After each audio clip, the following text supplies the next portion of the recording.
Joseph Krasinski est un jeune réalisateur de par son âge, 48 ans, et le nombre de films qu'il a fait. Il y aura le 5e aussi cette année, mais Top Gun 2 est son 4e film.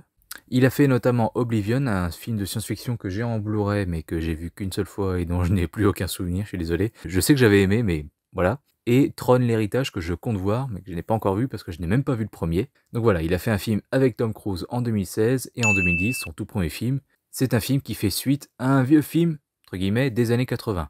Donc là, il a mixé les deux, il a pris la suite du vieux film des années 80 et Tom Cruise, et ça a donné Top Gun 2.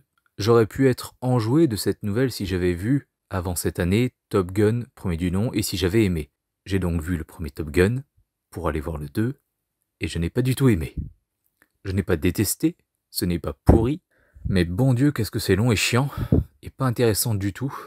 Parce que déjà, le premier point que je déteste avec ce film, c'est qu'il n'y a pas d'enjeu. Je veux dire, la seule chose qui se rapproche le plus d'un enjeu dans le premier Top Gun, c'est que Tom Cruise va à l'école des pilotes, et son enjeu à lui, son objectif, son but, c'est d'être le meilleur de la classe pour avoir son nom gravé sur une putain de plaque. Donc je suis navré, mais ça m'intéresse pas des masses. Heureusement, il y a une romance. Malheureusement, elle m'a pas plus intéressé. La seule chose qui m'a intéressé, c'est l'alchimie, la petite complicité qu'il entretient avec son ami Goose, dont on retrouve le fils dans le deuxième film. Et vraiment, quand il meurt, je me suis dit, ah, enfin, un truc intéressant, un grand événement dans le film.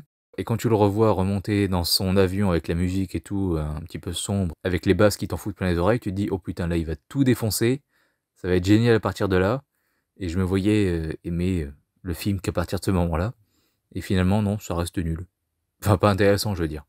Donc je suis navré s'il y a des fans du premier, mais je comprends pas. Autant Blade Runner, qui a été réalisé par le frère d'ailleurs, c'est rigolo. Mais autant Blade Runner, je peux comprendre qu'il soit devenu culte, tout ça, que j'aime bien un petit peu.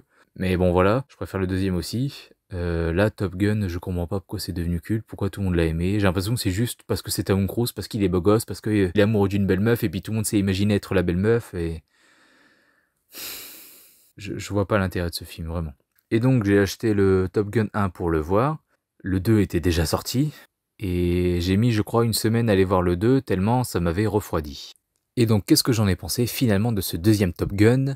Eh ben, je suis encore mitigé, mais beaucoup plus positif pour le coup. Déjà, avant de venir dans le détail, il y a une petite chose qui m'a un petit peu étonné au tout début du film, c'est que c'est exactement le même générique que le 1. Je n'ai pas compris pourquoi.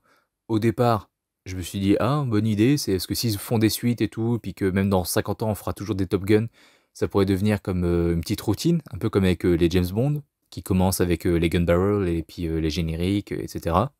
Et puis le film continue, et vient la première apparition de Tom Cruise. J'étais un petit peu déçu de cette première apparition, parce que immédiatement j'ai repensé à ce que le Georges Dugrenier a dit dans sa critique du film Solo. À un moment, quand Han Solo récupère, c'est Beckett qui lui file un blaster, et c'est le fameux blaster qu'a tout le temps Han Solo pendant 60 ans. Ouais. Voilà, il n'en change jamais, parce que bon, pourquoi pas. C'est ça, c'est cette volonté. Il le chope dans la main, et le plan dure 10 secondes, c'est-à-dire, dans un montage normal, on aurait cuté sur autre chose. Il a récupéré, cut, il le met dans son holster, fini. Là, c'est... vous l'avez reconnu? C'est le blaster de. J'ai noté aussi effectivement que les moments que tu es censé apprécier parce que ça te rappelle des trucs des éléments de la prélogie ou que les moments de fanservice sont très souvent soulignés par le thème de Star Wars. C'est-à-dire genre quand il monte, quand il y a le Faucon Millennium qui apparaît la première fois, t'as le et quand il prend le blaster, on dirait que c'est vraiment le moment. Ah là, ils vont aimer. Bip, lancez la musique, la vraie. Et clairement, on peut critiquer les films Marvel, DC, Star Wars ou que sais-je encore, les grosses licences, de faire du fanservice. Bon, là, c'est pas pire que Spider-Man No Way Home, mais franchement, la première apparition de Tom Cruise, un plan sur une photo, donc lui et Goose. Ensuite, il ouvre un casier, il prend son manteau, le manteau du premier film, vous vous en doutez bien. Et puis là, il soulève une bâche et il y a la même moto. Je suis désolé, mais je me suis dit, non mais là, c'est pas possible quoi. Heureusement, ça ne se reproduit pas dans le film. Cela dit, tout de suite après, il continue, donc il prend sa moto, comme j'ai dit, et puis il roule, on le voit rouler. Et là, le générique continue, dans le sens où il y a à nouveau des synthés qui disent produit par, réalisé par, avec je ne sais qui, musique par, etc. Et du coup, tu te dis, mais le générique du début, il sert à quoi alors? C'est à part refaire la même chose et flatter le fan, ça sert à quoi? Mais bon, ok. J'ai pas compris, mais ok, s'ils veulent. Ensuite, je suis rentré dedans parce que la scène m'a beaucoup intéressé. Alors, j'ai pas tout compris, le Mach 10, je sais pas vraiment ce qu'il voulait faire, c'était péter un record. Mais là, ça m'intéressait. Ensuite vient la nouvelle où on lui apprend qu'il doit être instructeur. Ce qui m'a un peu déçu quand j'ai entendu ça parce que je me suis dit non, c'est pas possible, le film va pas partir là-dedans. On veut nous faire croire que ça va être ça, mais finalement il va partir à autre chose. Et finalement, c'est vraiment ça. Donc j'avais peur au début, mais maintenant je peux le dire. J'ai vraiment été déçu parce que c'est encore une fois l'éternelle intrigue du le temps a passé, le héros est vieux maintenant, donc passage de flambeau oblige, la technologie va bientôt te remplacer. Donc ok, parce que c'est vrai, c'est le cas malheureusement, enfin, ou bien heureusement, comme vous voulez, chacun son avis. Mais je veux dire, c'est le cas. Les futurs avions seront contrôlés par des pilotes à distance, voilà. Mais quand j'ai vu que le film partait là-dedans, je fais non, s'il vous plaît, non. Donc vraiment, voilà, j'ai vraiment eu du mal à rentrer dedans. Après, je suis totalement ressorti après la scène de Mach 10, là, je ne sais quoi. Et je suis à nouveau rentré dedans quand Tom Cruise est face à ses élèves pour la première fois. À partir de là, c'est génial. Bon, il y a toujours à nouveau une romance à la con qui m'intéresse pas du tout, mais beaucoup moins envahissante que celle du premier et un peu plus intéressante quand même. Mais à partir du moment vraiment où il est face à ses élèves, puis après il les entraîne, tout ça, c'est vraiment, je suis rentré dedans, j'ai adoré la réal, les musiques utilisées et tout. Là, il y a un enjeu parce qu'il les entraîne pour une mission, pas pour avoir un putain de nom sur une foutue plaque. Donc là, oui, il y a de l'enjeu, c'est intéressant, c'est bien fait, c'est génial. Et en termes de fanservice bien fait, bah il y en a un qui est intelligent, c'est que en fait Tom Cruise va dans le bar du premier, en gros, pour observer et un peu se faire une petite idée des élèves qu'il va avoir. Et en gros, c'est un clin d'œil au premier parce que ses élèves le virent du bar, parce qu'il peut pas payer ou je sais plus quoi. Donc les élèves maltraitent un petit peu leur instructeur sans le savoir, ce qui fait écho au premier où il draguait un peu lourdement son instructrice. Donc c'est rigolo, ça fait un petit clin d'œil.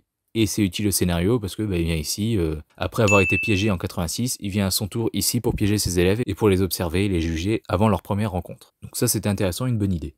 Cela dit, si je peux ajouter un petit truc négatif à cette scène, un petit, hein, c'est que donc quand il se fait virer du bar, il sort et là il voit le fils de son ami du 1, qui est décédé, chanter évidemment la même chanson au piano, enfin il joue et il chante la chanson au piano. Et tu vois Tom Cruise le regarder, il s'arrête, et là t'as des flashbacks du 1, de cette même scène du coup, mais dans le 1.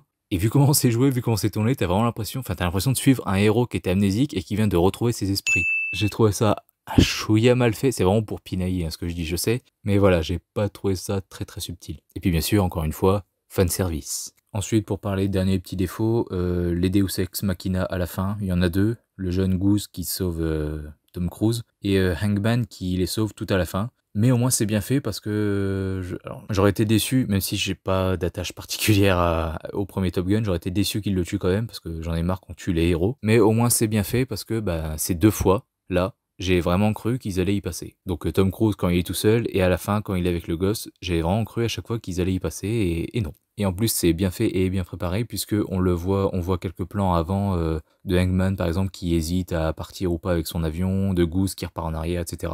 Donc voilà, c'est bien fait quand même. Sinon la bonne idée quand même que j'ai trouvé, c'est enfin un truc très bien fait parce que ça aussi c'est quelque chose qu'on voit beaucoup, notamment dans les derniers Star Wars, c'est en gros on retrouve nos héros 30 ans après les premiers films, mais ils ont pas changé, ils sont toujours les mêmes. Et là, c'est bien fait parce que on voit déjà qu'il a pas d'attache, il a pas de femme, pas de gosse. C'est peut-être aussi pour ça qu'il y a le même générique d'ailleurs, pour dire que là, il se répète un peu et puis que peut-être pour Top Gun 3, ce sera un tout nouveau, j'en sais rien. Mais là, on voit, il accepte de se mettre en couple. Il y a notamment une grande part de responsabilité parce qu'apparemment, il a déjà fait du mal à la meuf en l'abandonnant ou je sais pas quoi. Elle a une fille en plus, donc il va vraiment falloir qu'il se sorte les doigts du cul et puis qu'il devienne responsable et adulte.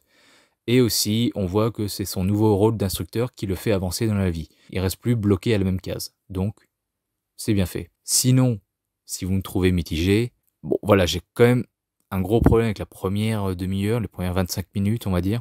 Même si ça passe, c'est bien meilleur que le 1 déjà. Mais, enfin, vraiment, à partir du moment où il a ses élèves, comme j'ai dit, c'est tellement bien que on peut que profiter, quoi.